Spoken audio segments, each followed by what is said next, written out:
এত প্রফেশন থাকতে আপনি আইন পেশায় কেন এলেন? ছোটবেলায় আমার আব্বা তো আইন পেশাতে ছিল, সে আচ্ছা। জাজ ছিল বাংলাদেশে। আচ্ছা।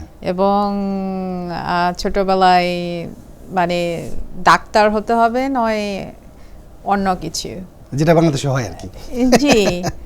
বাট আমি রক্তকে অনেক ভয় পেতাম, আচ্ছা। রক্ত দেখলেই আমি ক্লান্ত হয়ে যাইতাম। বাট মোর ইম্পর্টেন্টলি আমার লটা খুব ভালো লাগতো, কারণ আপনি ল দিয়ে দেখেন আপনি সব কিছু হয় দুনিয়াতে।